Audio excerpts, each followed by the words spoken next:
We know that when people identify with the mission of the organization, when they like the team that they're in, when they feel proud of the values, when they go home at night with a good feeling inside, when they feel like bringing their best friends into the same organization, then we know that this is so strongly correlated with customer satisfaction, staff retention, low sickness,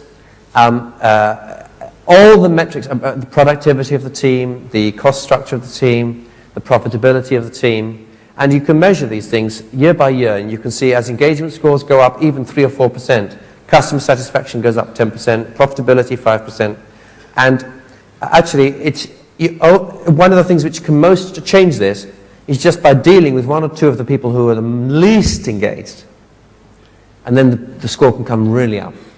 Because often it's just 1 or 2 that are pulling the whole team down. So it's really very important. I think one of the challenges, though, and perhaps we're going to hear more about this, I'm sure we will after lunch, when we talk about how to lead without having to lead by, this is my job, you do what I say because I'm your line manager. That's a terrible way to lead. But when we learn how to lead out of who we are, when we find that people follow us just because they trust us, they sense that we know where we're going, and they actually want to get there as well. They really like where we're going. That itself produces engagement. It's that kind of leadership produces engagement.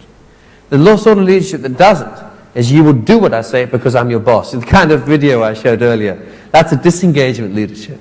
It's the leadership of punishment, it's the leadership of fear, it's the leadership of insecurity, and the leadership of crisis management.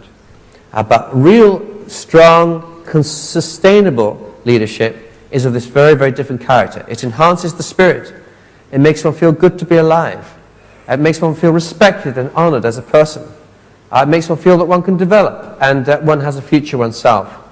And leadership like that understands that you are a whole person, that you have maybe a wife, you have children, you have other thoughts other than the business, and that your life as a whole, you are perhaps a spiritual person as well, that we understand all of what you are, all of your own personal universe is important to you. And if we can connect with all of that, I often say this, and perhaps to finish with this, the lesson of history is this: if you can learn how to connect with all the passions in the human heart, then people will follow you to the ends of the earth as a leader. They will buy your products and services with pride. They will lay down their very lives. They will sell what you do to all their friends without you having to pay them a penny. And what is more, and we know this from the non-government voluntary area of work, from the philanthropic areas, which you know so much about, they may even be willing to work for you for almost nothing. Thank you very much.